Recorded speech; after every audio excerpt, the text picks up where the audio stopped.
Suara saya sudah terdengar ya?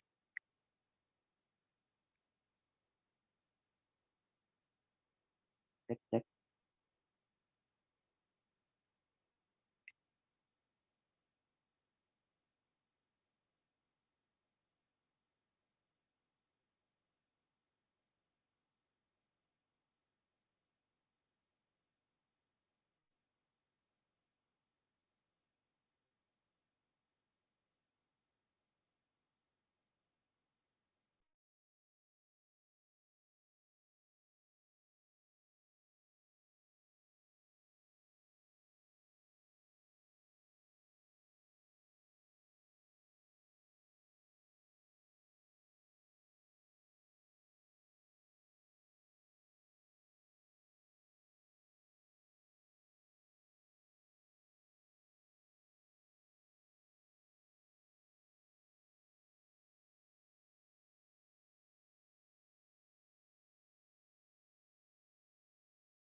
Baik, assalamualaikum warahmatullahi wabarakatuh.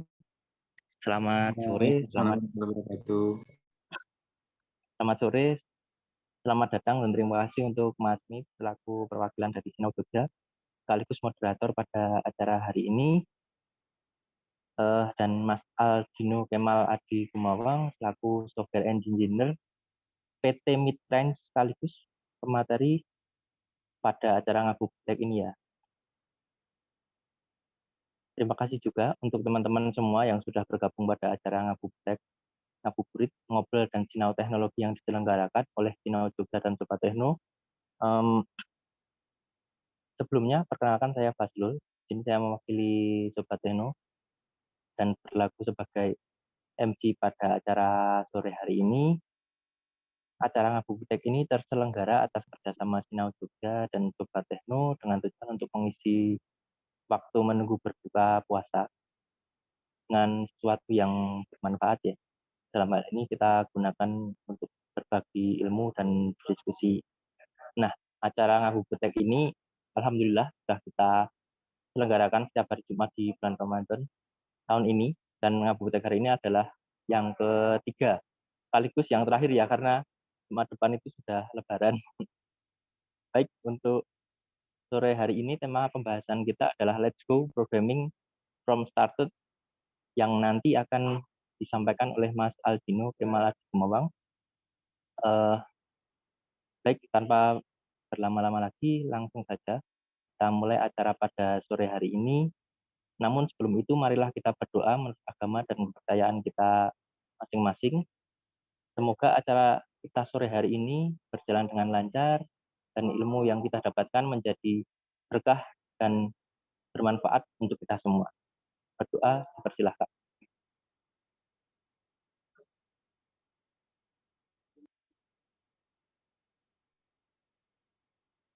Baik, cukup. Terima kasih. Untuk nanti bagi yang ingin berdiskusi bisa langsung on mic ya, atau juga bisa ditulis di kolom komentar. Baik, langsung saja kepada Mas Aldino Kemal Adi Gumawang, saya persilahkan. Terima kasih. Baik Mas Rohman, terima kasih. Suara saya sudah masuk ya ini ya? Sudah, Mas. Oke, selamat sore semuanya. Halo. Lumayan ya teman-teman mahasiswa di sini. Oke, saya langsung aja ke materinya. Jadi hari ini saya akan membawakan materi Let's Go Programming Starter with Golang lah ya. Intinya tentang Go. Jadi sebelum masuk ke Golang, tadi dia ada tagline ya. Golang itu build simple, secure, scalable dengan Go. Nanti akan saya jelaskan kenapa dia berani bikin tags seperti ini. Sebelumnya saya akan kenalan dulu ya. Mungkin teman-teman ada yang sudah kenal, ada yang belum kenal. Perkenalkan, nama saya Lino Kemal Adi Gumawang. Saya sudah bekerja di IT itu 6 tahun, mulai dari 2018 sampai sekarang, ya 6 tahun ada. Jadi sekarang saya bekerja di salah satu perusahaan, tadi sudah disebutin ya, di Mitra East Jogja, itu lokasinya dekat pabrik susu SGM, ya sekitar situlah. Jadi saya juga sering suka sharing-sharing aplikasi-aplikasi itu saya share di GitHub saya, termasuk Ada salah satu aplikasi populer, yang menurut saya populer sih ya, banyak yang suka pasti kalau tahu aplikasi ini, built in Golang juga, itu namanya Go WhatsApp Web. Jadi teman-teman kalau mau mirim WhatsApp, tapi menggunakan program program ya, itu nggak usah pakai API-nya WhatsApp, tapi pakai aplikasi itu bisa. Start-nya di GitHub tuh udah hampir 100 sih. Jadi bisa dibilang lumayan banyak yang suka ya. Karena sering lihat di beberapa project itu ada yang request suruh bikinin, API WhatsApp untuk marketing dan lain-lain. Nah itu, bisa sebenarnya pakai aplikasi yang saya share gratis sebenarnya. Nah, agenda kita teman-teman hari ini kita akan membahas beberapa aja ya, sejarah Go. Kenapa ada Golang itu sendiri, kenapa sekarang jadi populer, lalu fitur-fitur apa aja yang membuat dia populer, lalu ada juga tips coding dan prospek kerja di Go. Prospek kerja di Go, tips coding. Nanti tips codingnya gimana kalau kita mau ngoding dengan Golang. Kira-kira seperti itu. Nanti kalau ada yang mau ditanyakan, feel free langsung unmute boleh. Kadang-kadang kalau di chat tuh saya kadang-kadang nggak kebaca karena nggak tampil di sini. Tapi better raise hand boleh atau langsung unmute sih, no worries ya. Oke, kita start dari history ya, di mana-mana tuh kita harus tahu historinya. Oke, sejarah Go. Jadi Golang ini, kalau orang Indonesia pakainya Golang ya. Kalau bahasa di luar tuh Goleng ya. Enak golak sih itu. Saya nyebutnya Golang aja ya. Jadi dia dikembangkan tahun 2007, teman-teman sekalian. 2007 itu sebenarnya tahun yang bersamaan dengan berbagai bahasa pemrograman baru dikembangkan. Salah satunya adalah Node.js sebenarnya. Dia tahunnya sama, 2007. Lalu rilis 2009, sama. Node.js dan Go itu rilis sama tahun bikinnya itu sama. Ada juga bahasa yang lain tuh Rust. Itu juga dibikin sekitar tahun tahun ini ya. Jadi belum terlalu lama ya kalau dibandingkan dengan PHP, Python, C apalagi dia belum terlalu lama. Tapi mengingat yang bikin bahasa Go ini itu adalah Ken Thompson, Rob Pike. Ini sebenarnya orang-orang terkenal lah, orang-orang terkenal di bidang programming C sebenarnya. Kalau mau dilihat nanti cari searching ya di Tokopedia. Ken Thompson, Rob Pike, dan Robert Grisman ini dia tuh developernya Google. Dia developer Google. Waktu itu mungkin di Google itu banyak yang pakai bahasa C++, C, dan Python. C kenapa sih? Karena memang kita tahu ya C++ itu dia di-compile dan cepat, tapi ngompilnya agak lama ya. Tapi dia kalau udah di-compile jadi binary, dia tuh di-running tuh cepat banget tuh. Jadi enak lah. Tapi kalau Python, Python itu develop-nya enak, tapi nggak secepat C++. Nah, itu sebenarnya jadi apa namanya ya, jadi salah satu alasan mereka membuat bahasa Go ini.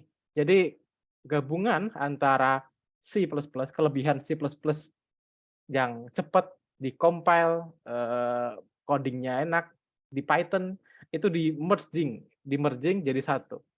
Jadi nanti kita akan mendapatkan beberapa kelebihan-kelebihan fitur itu di bahasa Golang sebenarnya. Itu sejarahnya.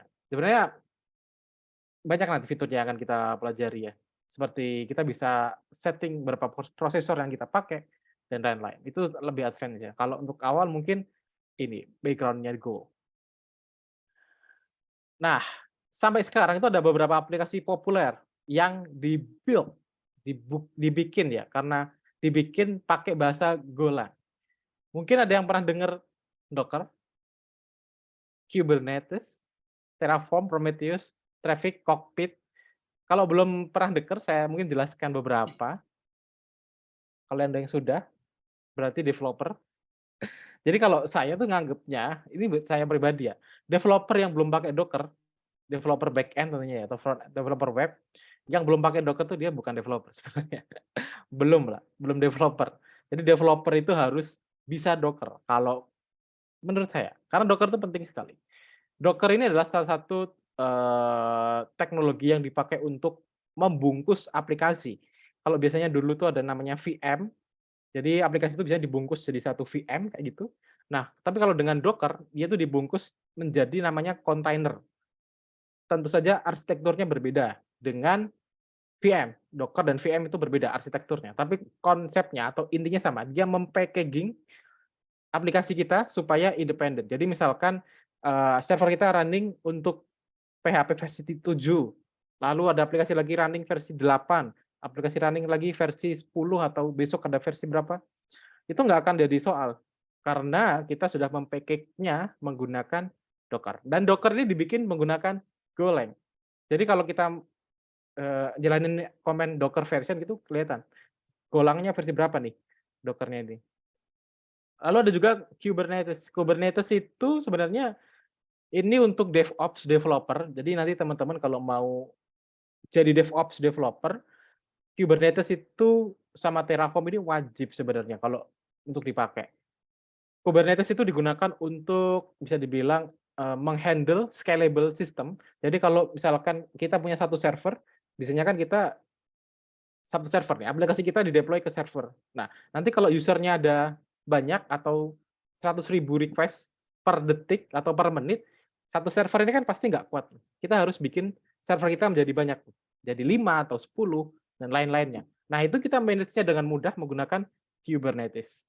Nah, itu salah satu aplikasi yang dibikin menggunakan Golang, ada banyak ya, ada Docker, Kubernetes, Terraform, Prometheus, Traffic, dan Cockpit. Docker, Kubernetes sudah, Terraform itu, untuk infrastruktur as a code. Jadi kalau kita di, cloud, cloud itu kan ada banyak ya, ada AWS, ada Google Cloud, ada Azure. Nah, kita nanti bisa tuh sebenarnya bikin VM itu pakai coding, jadi nggak usah masuk ke AWS-nya. Jadi kita bikin VM-nya pakai coding, kita setting mau yang image-nya apa, RAM-nya berapa, dan sebagainya, diinstalin apa aja, itu pakai Prometheus tuh bisa. Itu fungsinya Prometheus. Sorry, Terraform Terraform ya, itu Terraform. Kalau Prometheus itu apa? Prometheus itu untuk monitoring sebenarnya, untuk monitoring traffic. Lalu ada yang bawah ada traffic. Traffic itu sebenarnya API gateway. Jadi kalau kita mau bikin website yang microservices, nah itu kita bisa menggunakan API gateway. Salah satunya adalah traffic. Dia cukup enak. Dia lebih enak daripada Nginx. Untuk segi konfigurasinya lebih enak dari Nginx. Yang terakhir ada Cockpit. Cockpit ini untuk administrasi aja.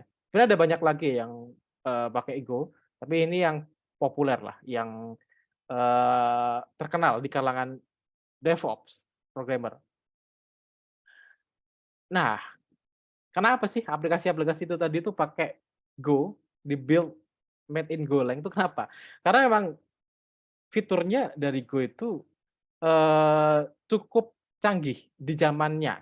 Karena kalau sekarang itu kayaknya beberapa bahasa pemrograman sudah hampir memiliki fitur yang sama, tapi di masa waktu dia launching, dia tuh memperkenalkan fitur yang, sangat bagus. Ini adalah fitur salah satunya yang pertama kali saya belajar Go, itu kenapa harus pakai Go, karena dia support concurrency. Concurrency itu apa sebenarnya? Nah, ini ada Goroutine, Channel, White Group, Mutex, ini adalah fitur-fitur yang ada di Go. Fitur-fitur, concurrency yang ada di Golang. Itu ada Goroutines, Channel, White Group, dan Mutex. Nah, concurrency itu apa? Mungkin ada yang belum tahu, ada yang sudah tahu. Jadi saya ada perbedaan ya. Concurrency, paralel itu sebenarnya mirip-mirip tapi berbeda. Di sini saya jelaskan concurrency itu apa.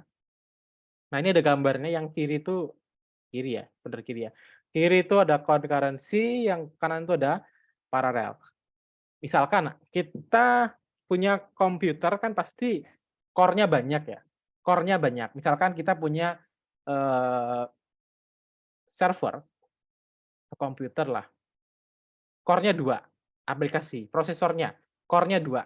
Nah, ketika kita ingin menjalankan aplikasi itu secara bersama-sama, tapi menggunakan paralel, ya nanti jalan bareng tuh, jalan bareng. Mereka bisa jalan bareng. Tapi kalau prosesornya cuma satu, berarti kita harus menyelesaikan satu task dulu, baru menyelesaikan task yang lainnya. Berbeda dengan concurrency. Kalau concurrency, dia tuh bisa mengerjakan 2 hal sekaligus, tetapi nggak bisa bareng, harus berurutan. Misalnya, contohnya ya, contohnya, Eee, kita mau bikin Indomie goreng, yang gampang ya, Indomie ya. Nah, bikin Indomie kan stepnya ada, misalkan ada 4 step. Masak air, dimasak, diambil, dikasih kecap, atau dikasih bumbu. Ada 4 step. Nah, ketika itu sorry, ini contoh pertama, bikin Indomie. Yang kedua, bikin kopi panas, bikin kopi panas. Jadi kita punya 2 proses nih, bikin Indomie sama bikin, teh hangat lah, teh hangat. Bikin Indomie dan teh hangat. Nah, kalau kita menggunakan paralel, itu artinya ada 2 orang, yang satu bikin Indomie, yang satu bikin teh panas, tapi waktunya bareng.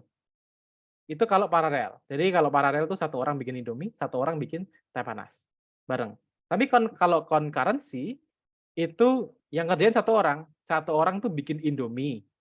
Nah, sambil nunggu ngerebus air, dia buka kopinya juga, apa tehnya, dia ngambil gelas. Nah, ketika gelasnya selesai, gantian nih, kembali ke Indomie lagi. Indominya mateng, ditaruh di piring, gantian lagi di kopinya.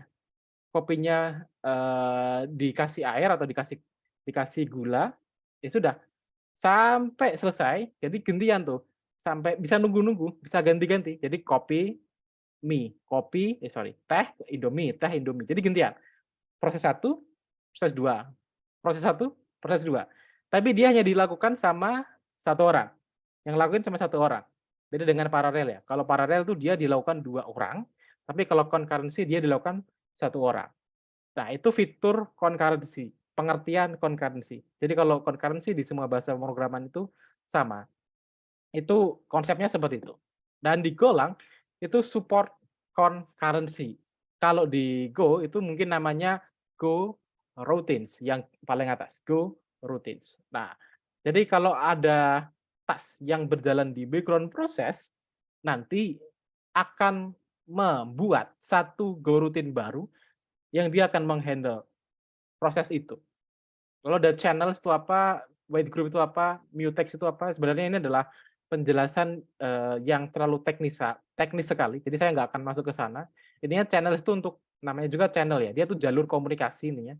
Channel itu jalur komunikasi, terus wait group itu untuk, mengatur go routine, dan mutex juga untuk mengatur akses, ke channel. Jadi itu nanti terlalu teknis, saya nggak akan membahas teknis terlalu dalam. Nah, ininya dia support concurrency.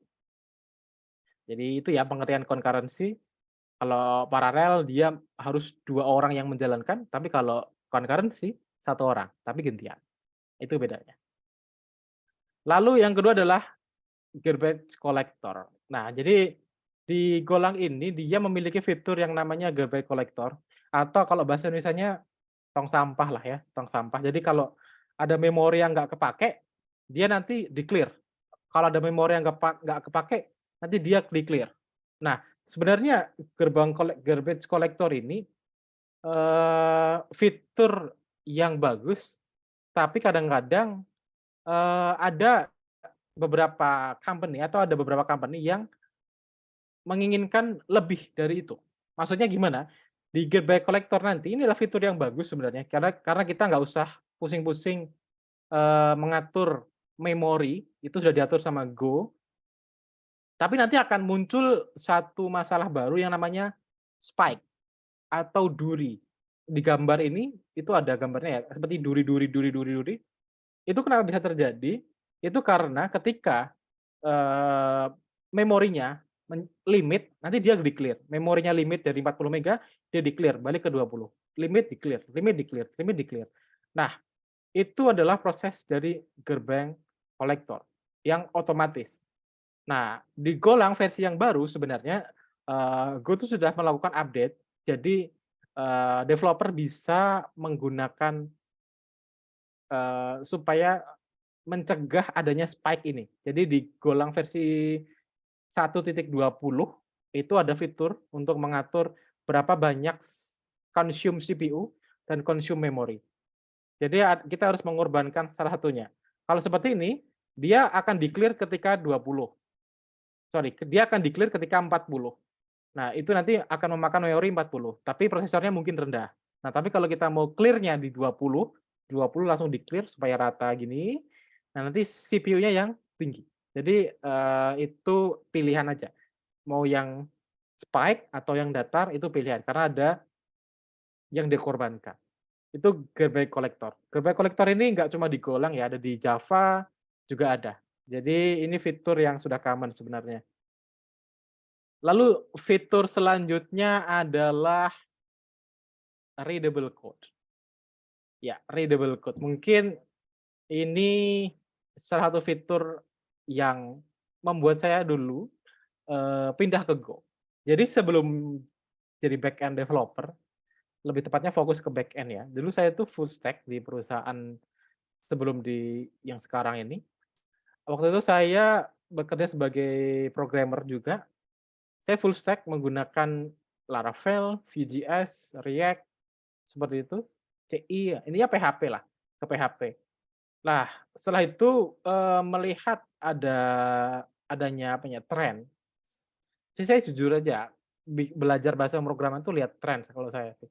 Kira-kira trennya Go ini menjanjikan apa enggak? Kalau menjanjikan, saya tuh involve ke sana. Nah, dulu keputusan saya masuk ke Go, karena memang, kayaknya sih dia memiliki fitur yang bagus, keren, coding-nya ternyata readable. Ini contoh coding sederhana, kalau mau bikin main ternyata nggak pusing-pusing amat, main.go seperti ini contohnya. Dia bikin file, ada entry point atau fungsi fungsi yang akan dijalankan pertama kali, mirip kayak Java lah ya, tapi sintaknya lebih pendek. Sintaknya lebih pendek, mirip dengan Java tapi sintaknya lebih pendek, main.go. Jadi ini salah satu yang membuat saya tertarik sebenarnya dengan Golang. Sintaknya gampang, fiturnya oke, ya udah coba pindah. Sampai sekarang Go menjadi bahasa pemrograman favorit dan banyak aplikasi yang saya bikin, ada yang beberapa yang saya share itu menggunakan Go. Banyak ya, Golang itu bisa dipakai untuk macam-macam, untuk bikin API WhatsApp, untuk bikin backdoor. Backdoor itu kayak program jahat itu bisa, kemarin pernah bikin, ya coba-coba, macam-macam nih, kita bisa membuat apapun. Dan lebih enaknya lagi itu yang fitur selanjutnya, cross platform. Ya mungkin kalau kita lihat ini semua bahasa pemrograman tuh cross platform ya. Di poin 1 tuh mungkin semua bahasa pemrograman sama. Tapi untuk di poin 2 nggak semua bahasa pemrograman bisa. Jadi di poin pertama itu Golang tuh bisa diinstal pada Linux, Mac, dan Windows. Ya semuanya bisa, PHP pun juga bisa, Node.js bisa, Java bisa. Tapi yang poin 2 belum tentu. Bisa dijalankan ke berbagai OS tanpa harus install bahasa pemrogramannya. Jadi kalau kita mau jalanin PHP, kita kan harus install PHP dulu tuh.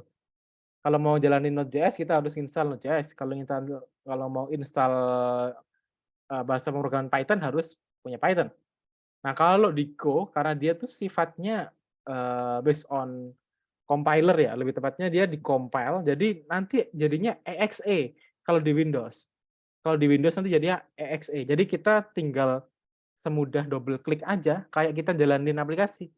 Jadi misalkan kita deliver, aplikasi ke klien nih, ke klien ya. Ini salah satu keuntungan juga karena coding-nya bisa secure, sebenarnya gitu. Jadi, teman-teman kalau ada project bikin sesuatu, kliennya nggak minta coding-nya, ya sudah dikasih aja executable-nya. Coding kalian aman, nggak bisa dibaca logiknya atau algoritmanya, kerahasiaan kodenya terjamin kalau menggunakan Go. Tapi kalau PHP kan kita harus beri enkriptor ya, dan itu ribet juga tuh.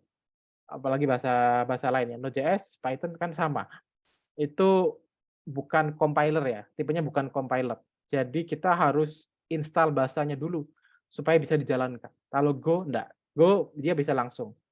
Itulah kenapa favorit saya ini Golang karena dia bisa running di berbagai platform tanpa mempersusah atau menyulitkan mereka untuk setup dulu nih dan lain-lain. No, langsung run, exe di-run. Ya paling-paling mentok cuma, whitelist virus, karena kadang-kadang, dia terdeteksi false positif. Bahkan di website Go-nya itu sudah ada FAQ-nya kalau kadang-kadang tuh executable dari Go itu tuh, masuk ke false positifnya antivirus. Jadi sebenarnya itu bukan virus, cuma karena ada fitur-fitur yang mungkin ada write directory, ada fitur-fitur yang lain, nah itu dianggap mungkin malware. Jadi tinggal di whitelist aja. So far aman-aman aja. Nah, itu pun bisa di-landing ya, di Android itu bisa, asalkan bukan Android yang GUI ya, bukan yang UI ya, bukan ya. Android yang terminal. Karena sejatinya Android ini kan Linux sebenarnya. Cuma dia ada tambahan. Ini kan mungkin teman-teman yang sudah ngoprek Android itu kan masih ada yang namanya sudo super user. Nah, kita bisa tuh ada terminalnya juga, ada CLI-nya. Nah, itu Golang tuh sebenarnya bisa di-running ke sana. Tinggal kita build aja berdasarkan OS-nya targetnya apa, lalu arsitekturnya berapa, x64 atau x86, nah itu bisa. Jadi kita developnya di Mac katakanlah, lalu di-compile untuk Windows itu bisa. Developer-nya develop di Mac, di-compile untuk Linux bisa, dan sebaliknya. Tapi itu nggak works ya, kalau better tuh kita ngompelnya sesuai environment-nya, tapi itu bisa. Untuk berbagai, jenis itu bisa. Oke, jadi ada banyak sekali fiturnya. Kompilasi cepat sebenarnya, kompilasi cepat itu karena di sini nyebutnya cepat ya, maka harus ada perbandingannya. Cepat tuh dari apa? Tentu saja cepat itu dari pendahulunya, yaitu adalah C++. Jadi dia ngompelnya lebih cepat. Java juga lebih cepat daripada Java.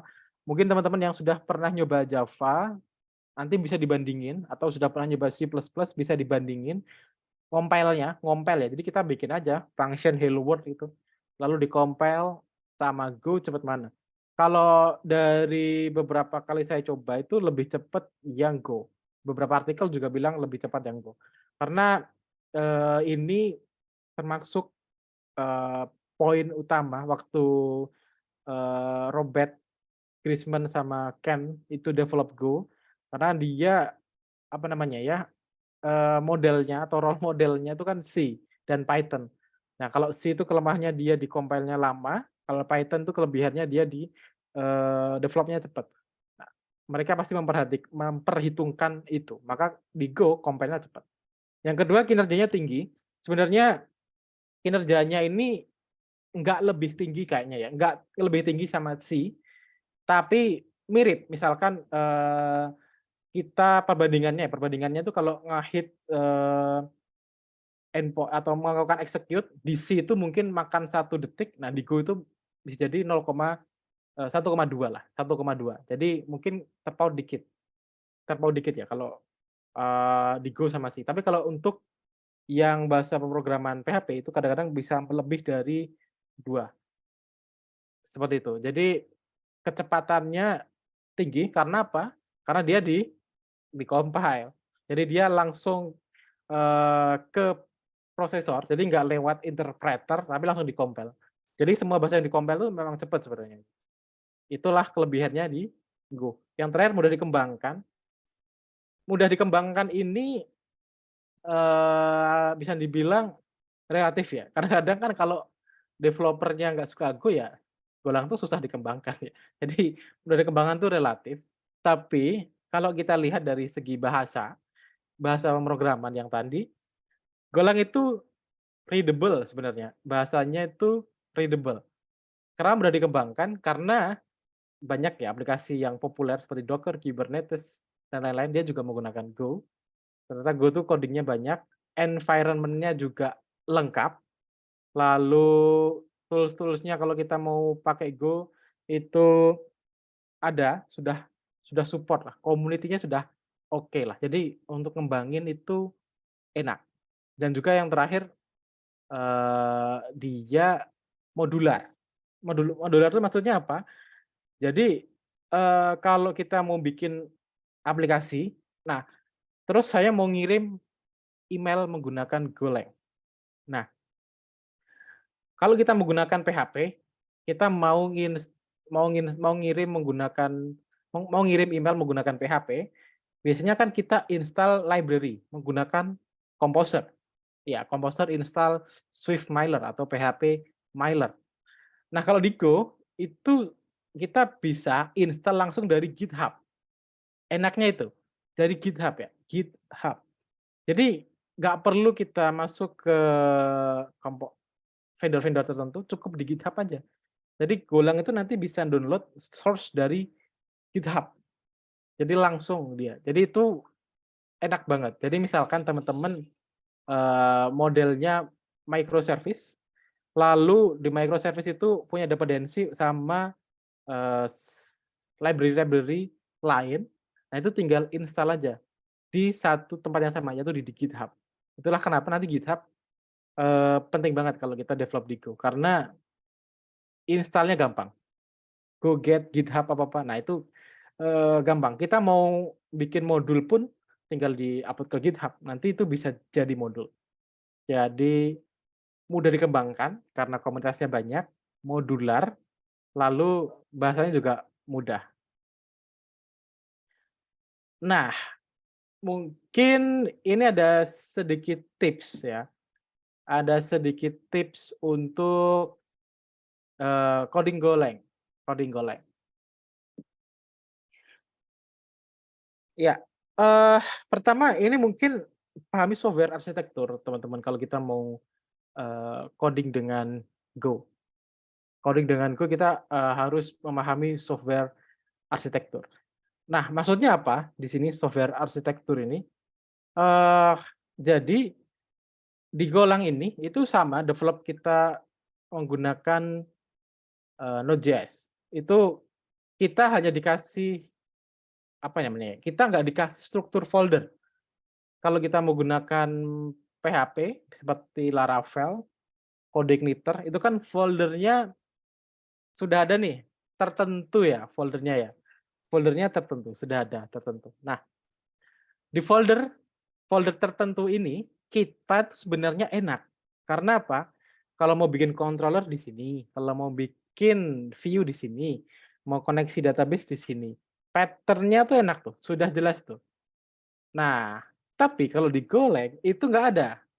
Nah, mungkin ini bakalan jadi, eee, apa namanya ya, tantangan lah ya, challenge buat teman-teman kalau baru pertama coding dengan Go.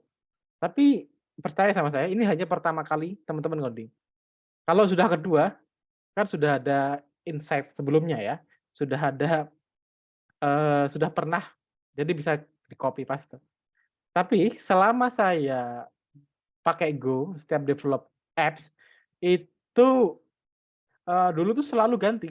Misalkan bikin aplikasi A, pattern-nya ini, B, pattern-nya ini, C, pattern-nya ini. Karena ketika saya develop A, lalu saya develop B, nah ketika develop B ini ketahuan nih, kayaknya dulu di pattern A tuh kurang deh, harusnya gini sih. Terus develop C, ah di B itu kayaknya kurang deh, harusnya gini. Nah, sampai seperti itu, sampai akhirnya pada beberapa, bulan, mungkin tahun kemarin, saya menemukan ya salah satu struktur folder yang scalable dan ini dipakai juga di tempat saya kerja dulu. Waktu itu saya pernah bekerja di salah satu fintech, payment gateway, eee, startup namanya Sendit. Nah, di sana juga menggunakan microservices. Nah, ternyata desain pattern yang dipakai itu mirip dengan apa yang saya pelajari. Ternyata, oh memang benar ini, better nih, kayaknya ini memang scalable nih. Nah, dan itu yang saya pakai sampai sekarang, meskipun nggak sama-sama banget ya. Nah, yang kedua, intinya kalau teman-teman bikin coding, kalau sudah masuk, ke industri sebenarnya, industri dalam artian teman-teman kerja di tech company, ataupun mungkin yang kalau software house nggak terlalu ya, kalau di tech company seperti Gojek, Tokopedia, Sendit, Mitrans, dan yang lainnya, mungkin beberapa tech company, dia sangat mementingkan yang namanya unit test atau testing. Jadi mungkin teman-teman yang belum pernah atau belum terbiasa menggunakan, testing, unit test, atau belum pernah dengar malahan bisa dicoba explore apa itu tes, karena coding yang baik itu coding yang bisa dites dan tidak mengganggu yang lainnya. Dalam artian gini, kalau kita mau bikin, function untuk login katakanlah, nah kita ya harus bukan login ya, kita mau bikin function untuk mencari persegi. Ya udah kita kita yang kita tes tuh mencari perseginya aja, nggak usah yang lain gitu loh. Jadi independen bisanya, harus independen yang bisa dites. Nah, yang nomor 2 ini, kode yang baik adalah kode yang mudah dites, dia itu sangat berpengaruh dengan yang nomor 1, desain pattern.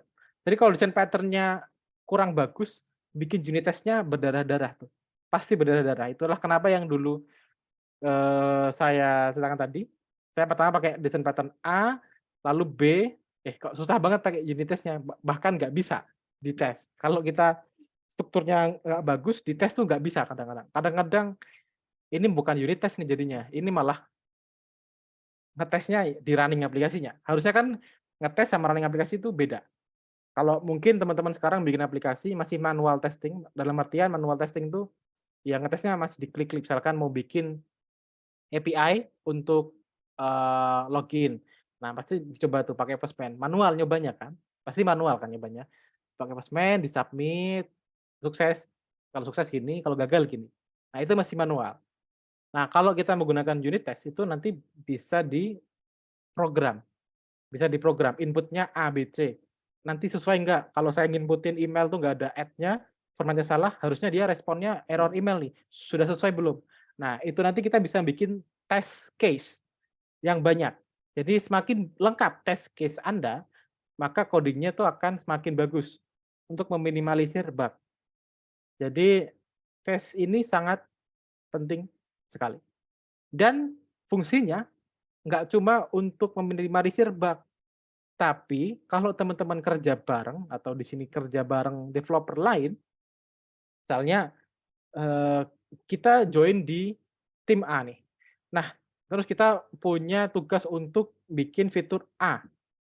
Ketika kita develop fitur A, ternyata kita tuh nggak sengaja mempengaruhi fitur yang B atau modul yang lain.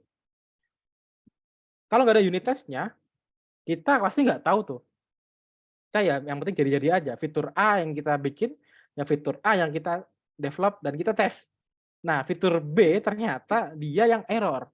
Kalau nggak ada unit test-nya, kita nggak akan tahu bahwa coding kita sebenarnya itu mengganggu kinerja atau fitur yang lain. Itulah yang membuat develop fitur malah jadi bug baru. Nah, ini sering muncul meme seperti itu. Itulah kenapa kita perlu menggunakan unit test. Itu penting banget, krusial. Kalau di tempat saya kerja, unit test is mandatory. Jadi teman-teman harus bikin unit test dan harus bisa unit test.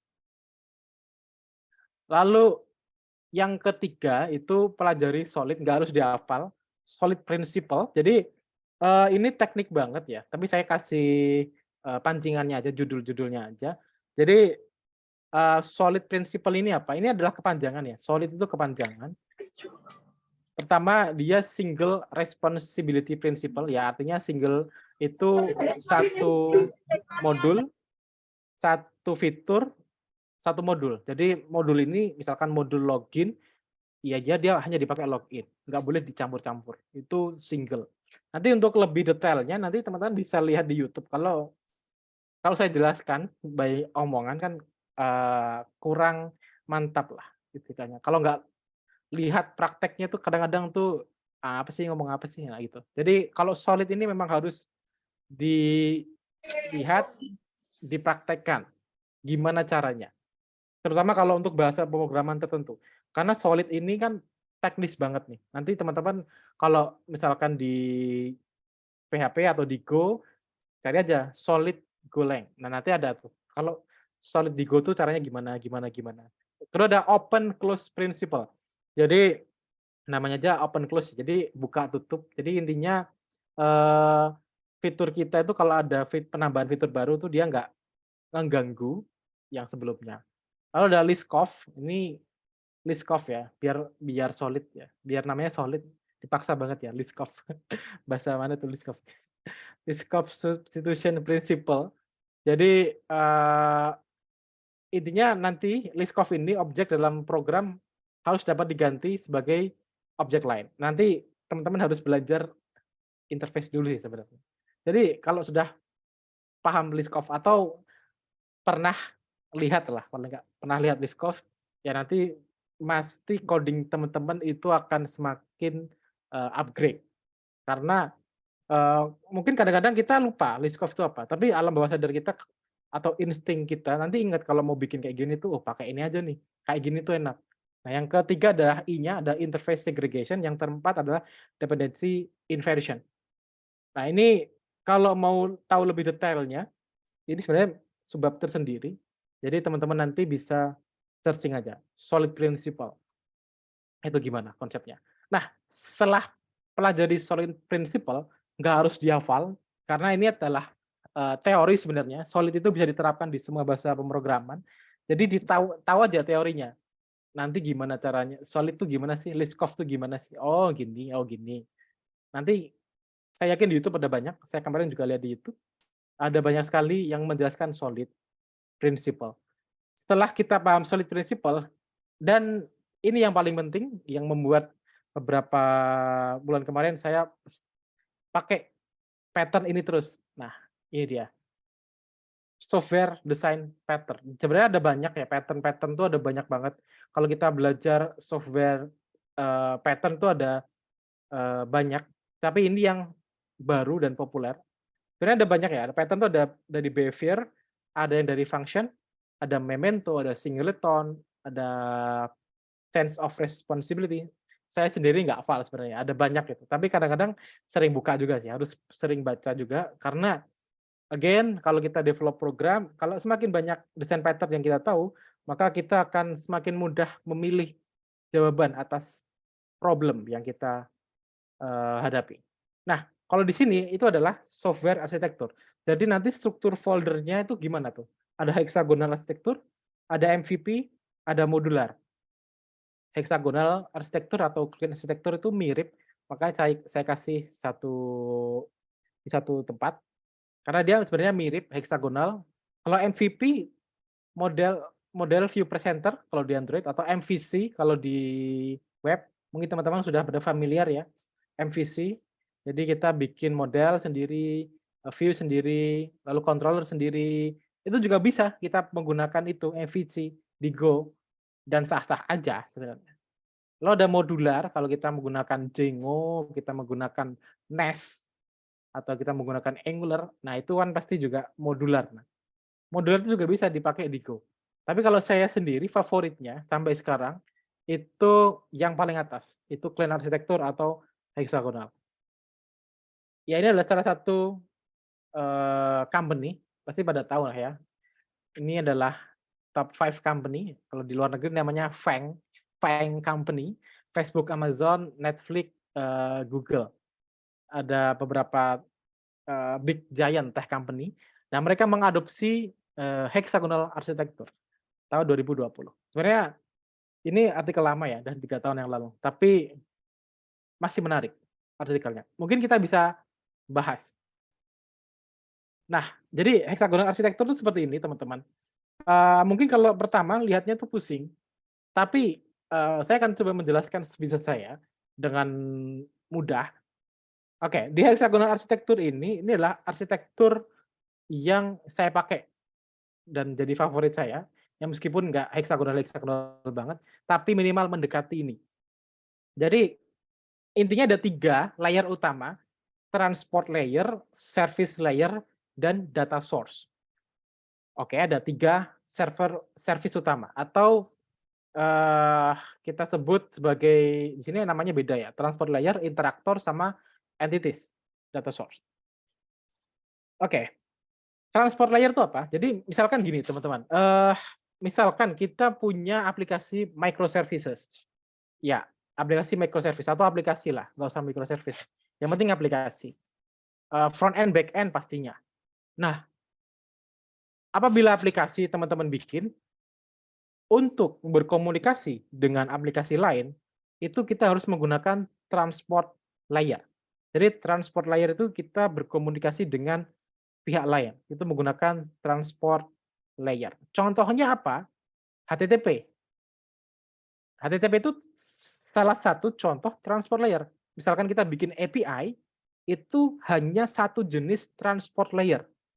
Jadi aplikasi ini tuh nggak cuma API aja sebenarnya. Kita bisa menggunakan GraphQL, kita bisa menggunakan gRPC, kita bisa menggunakan SQS kalau di sini gambarnya, dan many more. Jadi jangan dikunci, jangan di-lock di pikiran kita bahwa aplikasi itu hanya bisa menerima input dari API, bukan API ya, dari JSON. No, itu salah besar. Transport layer itu bisa lebih dari itu. Bahkan terminal itu bisa dibilang transport layer. Kalau kita menggunakan aplikasi terminal base atau command line interface ya, CLI base, kita melakukan input, misalkan mau mau melakukan input apa sesuatu menggunakan CLI, dia juga termasuk transport layer. Jadi transport layer itu macam-macam, ada HTTP, ada SQS, ada terminal pun, itu juga transport layer. Nah, jadi transport layer itu nanti dibikin independen. Jadi ada kotak ya, di sini ada kotak, apa namanya, tadi hexagonal ya, transport layer yang sebelah kiri. Nah, intinya transport layer ada sendiri, lalu masuk ke interaktor. Interaktor kalau saya nyebutnya adalah business logic atau service layer. Jadi semua business logic itu ada di sini, service layer. Misalkan, kita mau pakai enkripsi apa, mau masukin apa, data ngambil dari mana dan lain-lain, itu masuk ke service layer. Kalau transport layer itu cuma, ngambil tempat data itu dikirim, service layer tempat data itu diolah. Dan data itu diambil dari mana? Ambil dari data source sebenarnya, data sources di sini. Nah, data sources itu jangan dipikir cuma database aja, enggak. Data sources itu bisa banyak, bisa database, bisa juga yang di sini ada gRPC dari microservice lain, bisa juga data source itu dari API lain. Misalkan kita mau ngambil, tracking JNE. Nah, data source-nya itu adalah API-nya JNE. Jadi JNE microservice-nya JNE itu jadi data source kita. Itu yang disebut dengan data source. Jadi jangan dikunci bahwa data source itu hanya database, tapi dia bisa dari gRPC, REST, service lain, database, nah macam-macam. Jadi kenapa dipisahkan seperti ini? Karena dengan memisahkan seperti ini, nanti bikin tesnya mudah. Misalnya nih, sekarang saya mau bikin menggunakan, API, JSON. Nah, saya bikin tes di sini, khusus transport layer JSON. Nanti dia nggak akan mengganggu interaktor. Kenapa? Karena di sini itu ada bordernya atau ada kalau kalau bahasa programnya ada interface, tapi kalau bahasa saya mungkin ada kontraknya lah. Jadi di transport layer, misalkan ya, ini adalah kontrak transport layer dan service layer. Transport layer, kalau mau berkomunikasi ke service layer, dia harus memenuhi kontrak ini. Misalkan, contohnya gini, di sini ada penghitung luas persegi. Oke, menghitung luas persegi. Kontraknya, kalau mau dihitung luasnya, mereka harus punya panjang dan lebar, katakanlah. Nah, nanti transport layer kalau mau berkomunikasi menghitung luas, dia harus mengirimkan data panjang dan lebar, entah dari mana asalnya. Bisa asalnya dari REST, bisa asalnya dari command line, ataupun yang lainnya. Yang penting kalau mau menghitung luas, harus ada panjang sama lebar. Nah, karena independensi ini, testingnya lebih mudah. Kalau mau ngetes transport layer, ya sudah, kita tes aja transport layernya. Kalau mau ngetes service layer atau interaktor, ya udah tinggal dites aja interaktornya. Jadi kita masukin input 2 sama 4 katakanlah. Harusnya luasnya 8 dong. Kalau nggak 8 berarti salah. Oke, berarti kita bikin tes yang sukses nih gimana? Kalau panjangnya 4, lebarnya 8, panjangnya 4, lebarnya 2, luasnya 8. Oke. Kalau 4, lebarnya 2, hasilnya 3, berarti salah.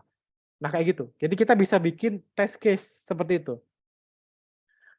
Nah, itu yang membuat unit test-nya gampang.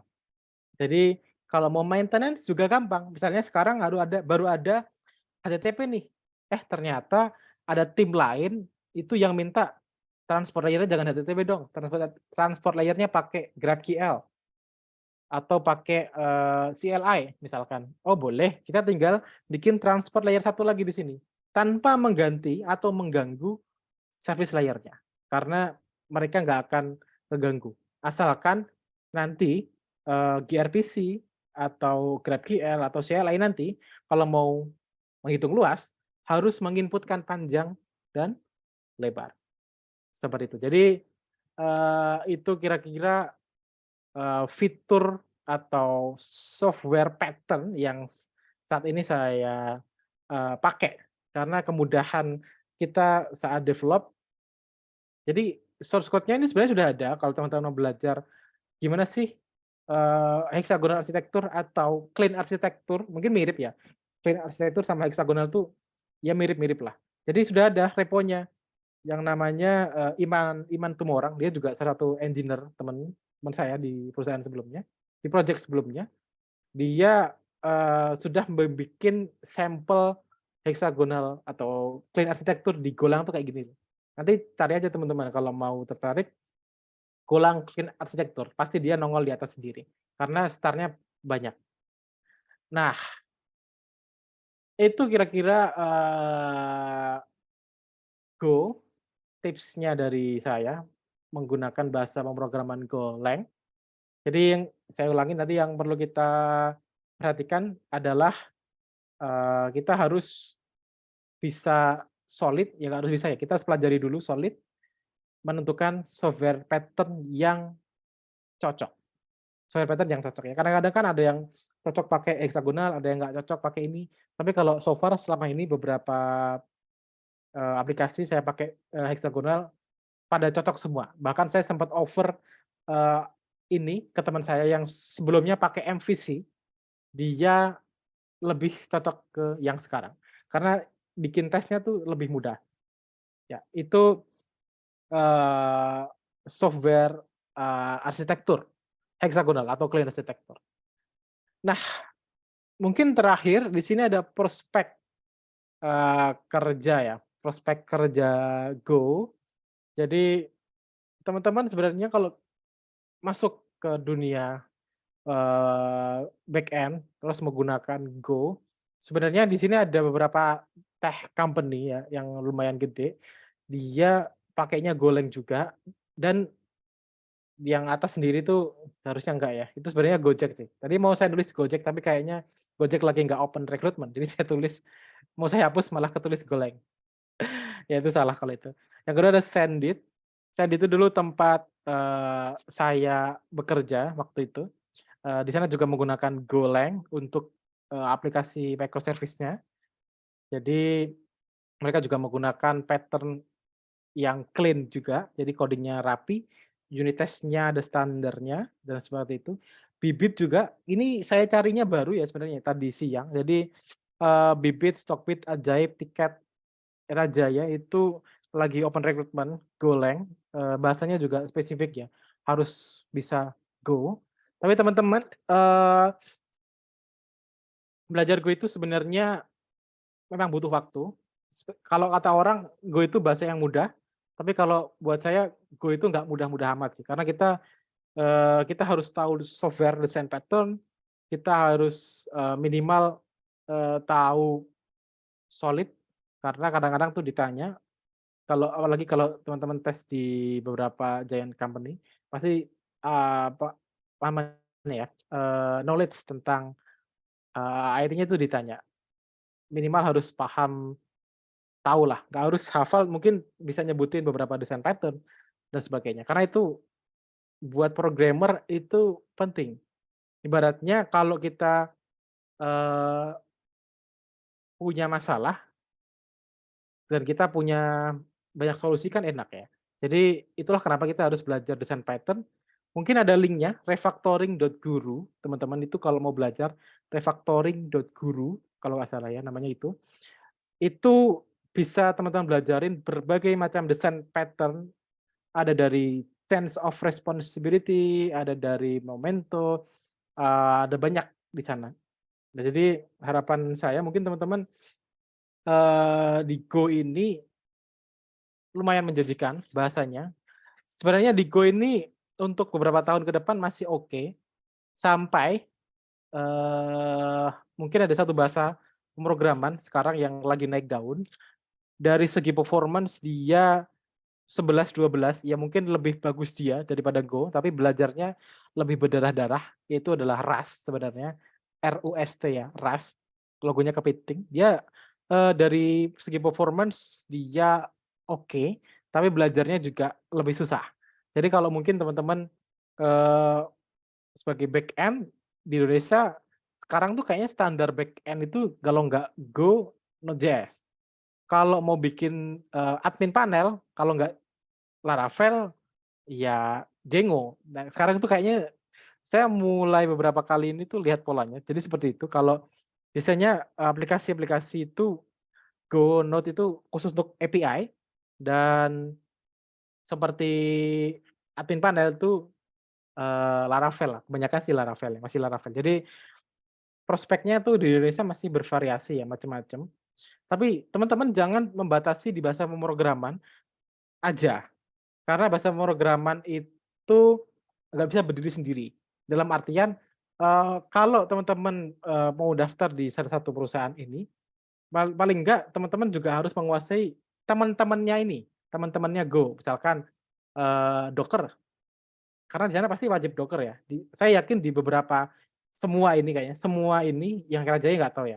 Tapi kalau yang tech company itu pasti pakai Docker, pasti ya, ini pasti. Pasti itu 100% lah, pasti pakai Docker, nggak mungkin mereka nggak pakai Docker. Atau pakai teknologi kontainer, intinya pakai kontainer. Docker itu wajib. Yang kedua mungkin perbanyak referensi untuk database mungkin. Kalau sekarang teman-teman biasanya pakai MySQL, ya coba deh ke saudaranya, karena itu sering dipakai, namanya Postgres.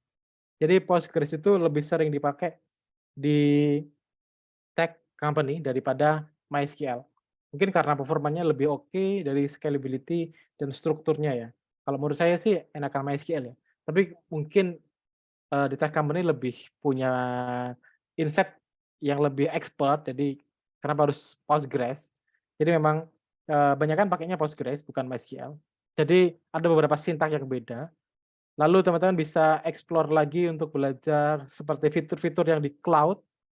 Fitur-fitur yang di cloud itu kayak AWS, itu kan juga gratis setahun ya. AWS itu gratis setahun, jadi kita bisa bikin, belajar di sana gimana, cara bikin Amazon SQS, gimana cara bikin Amazon SNS, SQS itu Simple Queue, nah itu macam-macam. Jadi coba-coba aja mumpung, teman-teman di sini kebanyakan mahasiswa yang masih panjang ya karirnya ya pasti ya.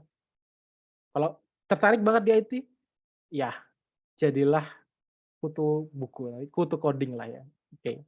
Ya mungkin itu, Mas, Mas apa tadi ya, Mas Rohman untuk materi Go-nya. Teman-teman kalau ada yang mau ditanyakan feel free, raise your hand or langsung di-unmute, no worries.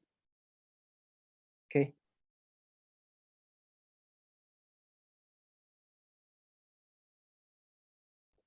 Halo Mas Kemal, suara saya masuk nggak? Masuk, Mas Miftah ya Oke, dia? ya betul. Oke, ini untuk materi sudah selesai Mas ya, pemaparannya. Iya. Mungkin dari rekan-rekan di sini gitu ya, peserta baik mahasiswa atau yang lainnya gitu ya, kalau ada yang mau ditanyakan bisa tadi ya open mic gitu ya, atau kalau nanti malu menyampaikan boleh di chat, nanti saya bacakan gitu ya, jadi biar dijawab oleh Mas Kemal gitu ya. Ya. Oke, mungkin sambil kita nunggu Mas, kita diskusi dulu nggak apa-apa ya?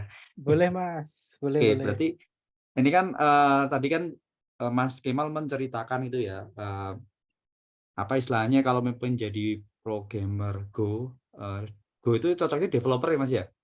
Kita sebut developer Go ya? Iya, developer boleh. Iya. Jadi tadi kan kita harus mempelajari beberapa hal gitu ya, termasuk tadi prinsip solid gitu ya, tadi istilahnya juga fitur-fitur Go itu apa sih yang menarik gitu ya. Tadi kan saya lihat memang ini cocok banget untuk back end gitu ya Mas ya, Iya. terutama untuk yang tidak suka dengan tampilan gitu ya, tapi Iya iya logiknya betul. kuat. bisa Betul, betul. menggunakan Go. Nah, ini mungkin bisa sedikit cerita Mas, mungkin di Mitra S gitu, mungkin yang pakai Go itu hampir semua project atau mungkin tertentu saja Mas gitu. Iya, oke. Jadi untuk di Go itu mostly yang request itu tech company, Mas, karena di Mitra itu kan kebetulan di sini kliennya itu sangat bervariasi karena proses bisnis utamanya di sini itu sebenarnya dia perusahaan tambang. Jadi dia bikin aplikasi tambang dan proses bisnis keduanya itu baru, kayak konsultan gitu. Nah, biasanya yang pakai Go itu memang kebanyakan, tech company itu bisa dari startup, bisa dari bank, macam-macam yang pakai Go.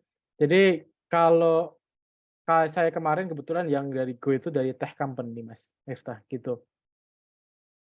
Kalau berapa banyak yang pakai Go, saya sebenarnya nggak tahu ya, karena itu mungkin juga dirahasiakan dari saya, siapa aja yang Oh, pakai.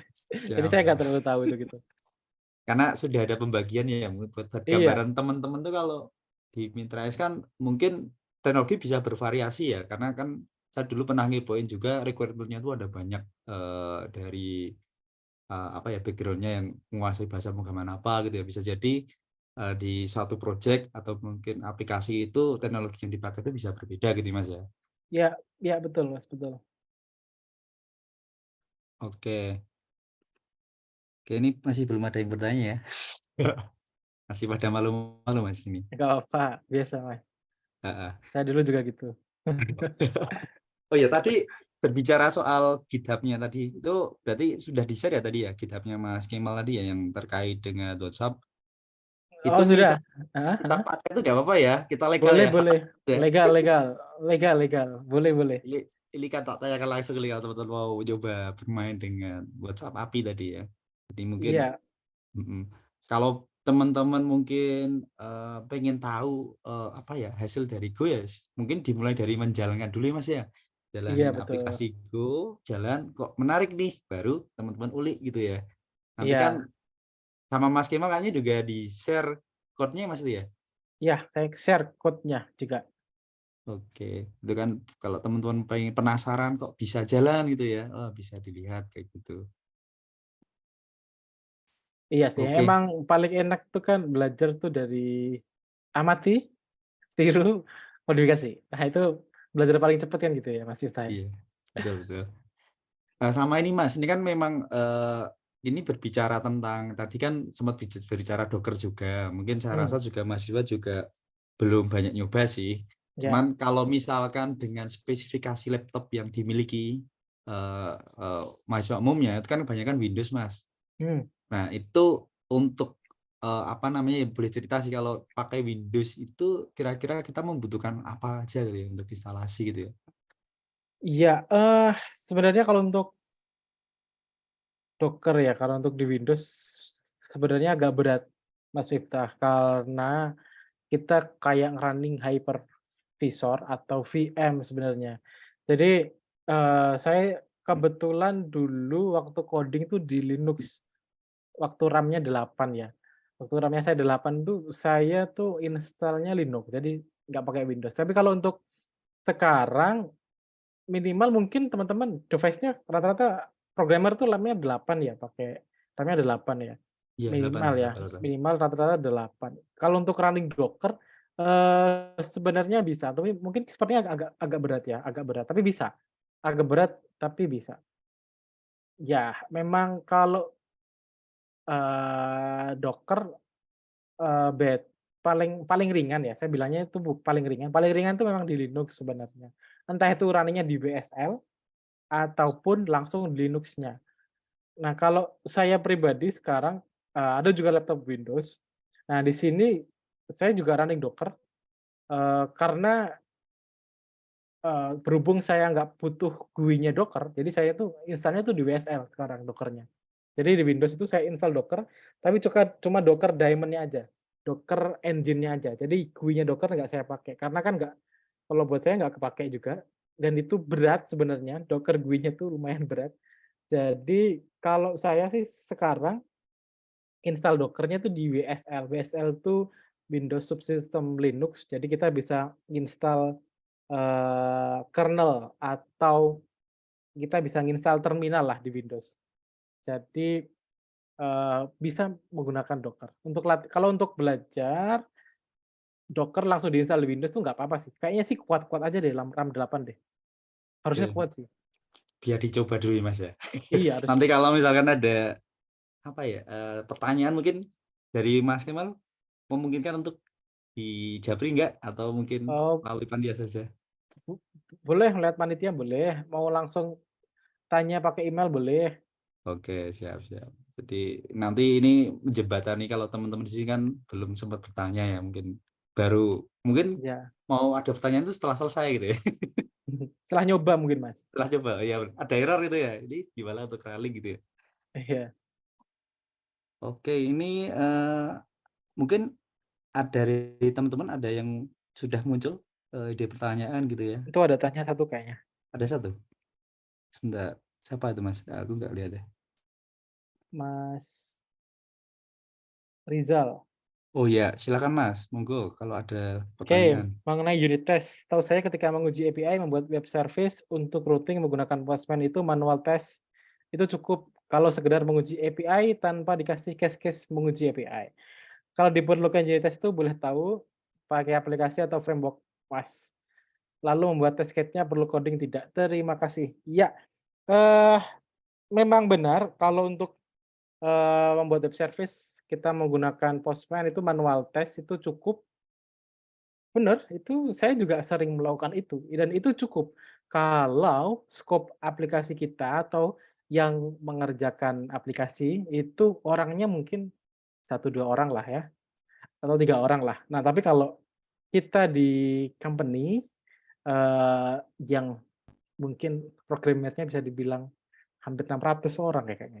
Ya, hampir ratusan orang dan kita sama-sama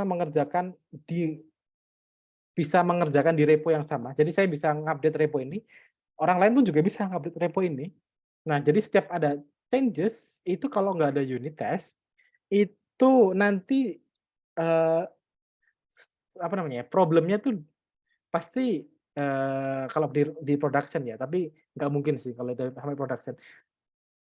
Jelek-jeleknya kalau udah sampai production terus error, itu kan nanti perusahaan juga yang rugi.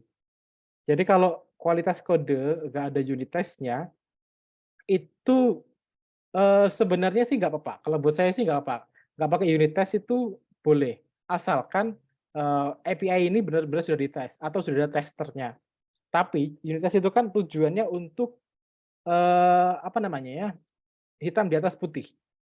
Dalam artian, kalau ditanya, "Coding-mu udah bener belum?" Kamu pasti jawab, "Udah, karena kue udah ketes nih." Nah, tapi kan ketika, saya ngetes, buktinya apa nih? Buktinya hitam di atas putihnya berapa? Test case-nya mana aja yang kamu tes tuh apa aja? Nah, itu kan nggak ada tuh, kalau kita manual testing. Atau kita cantumin screenshot-nya di Postman. Ya, bisa aja kan screenshot-nya itu diedit. Itu kan ada kemungkinan kayak gitu, ada asumsi kayak gitu. Jadi itu kurang valid. Kalau kita bikin unit test, tinggal user-nya aja jalanin unit test-nya. Itu buktinya, unit test-nya udah ada nih. Test case-nya ini, ininya sekian. Nah, itu sudah ada. Nah, itu bisa dibukti valid bahwa sudah proven lah bahwa coding kita itu oke. Untuk beberapa test case itu sudah oke nih. Buktinya apa? Unit test ini jadi bukti. Dan rata-rata company itu memiliki standar. Unit test itu harusnya 70% sampai 80%. Jadi misalkan kita punya function, itu function kita ada 100 baris nih. Nah, 80 baris itu harus ada unit test-nya. Biasanya gitu. Ada minimal persentase unit test-nya. Jadi itu untuk bukti sebenarnya sih, untuk bukti bahwa coding saya itu jalan dan nggak ganggu coding orang lain. Nah, kalau API kita mungkin kecil atau yang bikin mungkin beberapa orang, saya juga jarang bikin unit test karena waktunya lama. Sebenarnya waktunya lama. Tapi karena sudah standar kalau di tech company ya mau nggak mau kita harus spend untuk itu. Nah, kalau ditanya di sini, kalau diperlukan unit test, apakah boleh tahu aplikasi atau framework, Mas? Oke. Jadi unit test ini tergantung bahasa pemrograman. Kalau di PHP ada yang namanya PHP unit test. Kalau di Java ada JVM unit test kalau nggak salah. Kalau di Golang itu juga ada namanya Testify atau bawaannya Golang juga ada unit testnya. Jadi unit test ini tergantung bahasa pemrograman sekali lagi. Dan membuat test case-nya perlu coding? Ya, perlu coding karena kadang-kadang coding kita mungkin cuma 100 baris ya, tapi unit test-nya tuh bisa sampai eee, lebih dari 100 baris. Jadi kemarin waktu itu pernah bikin function untuk consume API dari Amazon. Nah, kita harus tes nih, tes coding-nya itu paling cuma 200 baris lah, tapi tesnya itu bisa nyampe 500 baris. Jadi kadang-kadang nggak worth it juga ya kalau aplikasi kita kecil dan bikin unit test kadang memang lama sih. Jadi gitu Mas Rizal, framework-nya apa, itu tergantung dari bahasa pemrograman dan kenapa harus bikin unit test? Untuk membuktikan aja sih, membuktikan bahwa coding kita sudah aman, nggak mengganggu untuk orang lain, dan ada bukti, hitam di atas putihnya, gitu. Kalau nggak pakai, nggak apa-apa sebenarnya. Kalau programnya, nggak terlalu gede sih nggak apa-apa, nggak pakai unit test. Coba manual, itu juga fine-fine aja, gitu. Ada Oke, feedback Mas Rizal? Atau yang lain mau tanya, boleh? Oke, ini dari Mas Rizal Darusman tadi ya. Ya, Oke, oke, terima kasih Mas. Jadi sudah ya, cukup Mas. Oke, berarti mungkin the next mungkin bisa ya ada sesi untuk sharing yang terkait unit test tadi Mas ya. Mungkin contoh Golang gitu ya. Misal oh iya, suatu saat. oke Tapi oke, untuk saat ini kan mungkin saat ini kita cukup tahu dulu gitu ya ya, fundamentalnya Go itu apa aja yang perlu dipersiapkan. Cuman memang kalau kita pengen benar-benar bisa sih kita harus nyobain Mas ya, iya praktek gitu harus ya. coba. Oke, ini mungkin ada satu pertanyaan lagi, silahkan kalau ada gitu ya. Silakan bertanya nih. Jadi kalau nanti yang bertanya sebenarnya kita ada reward gitu ya, ada hadiah gitu ya. Cuman memang kita sembunyikan gitu ya, karena kita pengen tahu dari teman-teman tuh antusias bertanya atau enggak. Ini sudah ada satu gitu ya. Silakan masih ada satu kali kesempatan gitu ya kalau mau bertanya. Mumpung masih ada event Ngabuburit ini ya, karena ini event terakhir sebenarnya. Sebenarnya besok tuh ada lagi Mas Ya. Ngabuburit. Cuman kok pas Lebaran. Kan nggak Ngabuburit gitu ya. Oh iya iya. Ngabubu takbir ya? Apa takbir kan? Takbir tak gitu loh. Takbir Iya. Mungkin nanti teman-teman yang di sini yang ikut bisa jadi nanti ada event lanjutan ya dari Ngabuburit ini ya. Nanti di suasana Lebaran atau Syawal gitu ya. Nanti masih ada gitu ya. Nanti silakan nanti pantau ya, kalau nggak infonya di Sinau Jogja ya di Sobat Tekno gitu ya, nanti lihat besok gitu ya. Tapi untuk yang event kali ini adalah event penutup dan alhamdulillah ini cukup banyak Mas yang ikut ya dibandingkan ya. di pekan-pekan sebelumnya gitu ya. Oke, mungkin kalau tidak ada kita akhiri aja Mas ya untuk sesi tanya jawab ini. Oke. Mungkin kita kembalikan ke MC atau moderator barangkali ada informasi tambahan. Monggo Mas Ulul.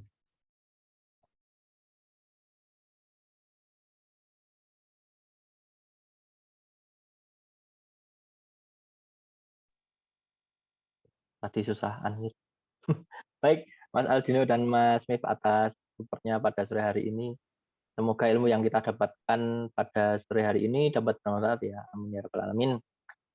Baik, sebelum kita tutup, mungkin kita bisa foto bersama dulu ya teman-teman, sebagai dokumentasi.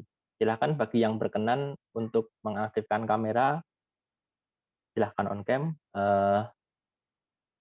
Ada tambahan informasi.